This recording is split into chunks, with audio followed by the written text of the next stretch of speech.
9월 25일 목요일 매일 묵상의 시간입니다. 다 함께 오직 주님만 함께 찬양하시겠습니다.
오늘 함께 나눌 하나님의 말씀은 로마서 9장 25절에서 33절까지 말씀입니다.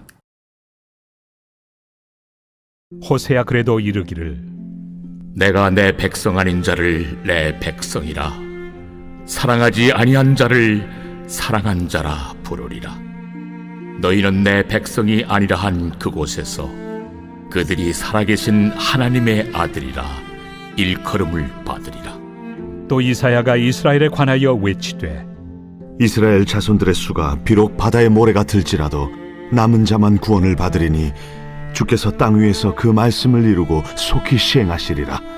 또한 이사야가 미리 말한 바 만일 만군의 주께서 우리에게 씨를 남겨두지 아니하셨더라면 우리가 소돔과 같이 되고 고모라와 같았으리로다. 함과 같으니라. 그런즉 우리가 무슨 말을 하리요? 의를 따르지 아니한 이방인들이 의를 얻었으니 곧 믿음에서 난 의요. 의의 법을 따라간 이스라엘은 율법에 이르지 못하였으니 어찌 그러하냐? 이는 그들이 믿음을 의지하지 않고 행위를 의지함이라. 부딪힐 돌에 부딪혔느니라. 기록된 바 보라, 내가 걸림돌과 거치는 바위를 시온에 두노니 그를 믿는 자는 부끄러움을 당하지 아니하리라. 함과 같으니라. 하나님은 그 주권적 뜻에 따라서 유대인과 이방인 중에서 진노의 그릇과 긍휼의 그릇을 선택하십니다. 이것은 바울이 이제까지 교훈한 바와 같이 믿음을 기준으로 해서 아브라함의 자손, 즉 참 이스라엘을 선택하시는 행위입니다. 하나님의 구원 역사가 이방인과 유대인 가운데서 어떻게 나타나고 있는지 우리가 본문을 통해서 우리가 함께 살펴보고자 합니다. 하나님의 백성이 아닌 자들이 하나님의 아들이 되었습니다. 바울은 호세아의 글을 인용해서 하나님이 원래 하나님 백성 아닌 자를 하나님의 백성으로, 사랑하지 않았던 자를 사랑하는 자라 부르실 것이며 하나님의 백성이 아니라고 거절당했던 그 자리에서 살아계신 하나님의 아들이라고 일컬음을 받게 될 것이라고 말합니다. 유대인들은 이방인을 죄인 또는 개처럼 여겼습니다. 하지만 예수 그리스도를 믿는 자들은 유대인이든 이방인이든 더 이상 하나님과 무관한 자일 수 없습니다. 그들도 믿음으로 의롭다함을 얻을 수 있게 되었습니다. 그렇다면 이러한 은혜로 말미암아 구원받아 하나님의 자녀가 되었다는 사실을 기뻐하며 감사하는 자들이 다 되시기를 바랍니다. 오직 이스라엘 중에서 남은 자만 구원을 받게 되는 것을 볼 수 있습니다. 이스라엘 자손이 바다의 모래같이 많을지라도 남은 자만 구원을 받습니다. 이스라엘 가운데 참으로 하나님을 믿고 따르는 몇몇 사람들을 그릇토기로 남기시고 그들만을 참 이스라엘로 인정해 주시는 것입니다. 유대인이라는 사실이 그들의 구원을 보장해 주지 못했듯이 오늘날 그리스도인이라고 하는 이름만으로 우리의 구원을 보장해 주지 못합니다. 하나님은 우리에게 구하시는 것은 그리스도인이라는 이름이 아니죠. 우리 안에 참 믿음이 있는지를 보실 것입니다. 마지막 때에 하나님은 참 믿음을 가진 자들을 찾으십니다. 그렇다면 하나님의 참 백성으로 나타나기를 힘쓰며 이 시대의 남은 자들이 다 될 수 있기를 바랍니다. 그리고 우리는 행위를 의지하지 말고 믿음을 의지해야 합니다. 하나님의 백성을 부르시는 기준은 바로 믿음입니다. 이방인은 유대인들처럼 율법도 할례도 없이 지내왔지만 하나님으로부터 의를 얻었습니다. 그 의는 믿음에서 난 의였습니다. 반면 이스라엘은 율법의 기준에조차 미치지 못했는데 그것은 그들이 믿음에 의지하지 않고 행위에 의지했기 때문이었습니다. 하나님은 믿음이 없으면서도 구원받았노라고 자만하는 이스라엘과 시온 앞에 거치는 바위를 두셨습니다. 그래서 예수님을 믿지 않는 자는 거기 부딪혀 부끄러움을 당하게 하신 것입니다. 우리는 믿음을 이야기하지만 실제로는 행위를 의지하고 있지는 않습니까? 우리가 진정 믿음에 있는지를 시험하고 확증해야 합니다. 우리는 본문에서 하나님의 구원이 얼마나 정확하게 믿음의 원리를 따르는지를 발견합니다. 그가 유대인이냐 이방인이냐 하는 것은요, 문제가 되지 않습니다. 하나님은 행위에 의지하지 않고 믿음에 의지하는 자만을 하나님의 백성으로 부르십니다. 우리는 이 부르심을 받을 만큼 믿음에 의지하고 있습니까? 입술로는 믿음을 고백하고 있지만 거기서 그치는 거짓 믿음이 아니라 믿음에 합당한 삶을 포함한 참 믿음을 가지고 있는지 자신을 돌아보며 오늘 하루도 믿음으로 승리하는 우리 모두가 될 수 있기를 축원합니다. 이 시간 주신 말씀을 기억하면서 우리 함께 기도의 자리로 나가길 원합니다. 먼저 개인을 위해서 기도하겠습니다. 하나님, 구원은 믿음으로만 받는다고 말하면서도 여전히 행위를 앞세우는 제 어리석음을 회개합니다. 저를 친히 선택하시고 부르셔서 자녀 삼으신 은혜에 감사하며 제 믿음이 변질되고 있지는 않는지 날마다 돌아보게 하소서. 주님의 십자가만을 붙잡고 겸손히 주님의 길을 쫓게 하소서. 세상을 위해서도 기도하겠습니다. 전쟁과 재난, 기근으로 고통받고 있는 지구촌을 긍휼히 여겨주시고 온전한 하나님의 나라가 이루어지게 하소서. 오늘 주신 말씀을 기억하며 또 우리에게 주시는 기도의 제목들을 가지고 이 시간 함께 기도하겠습니다.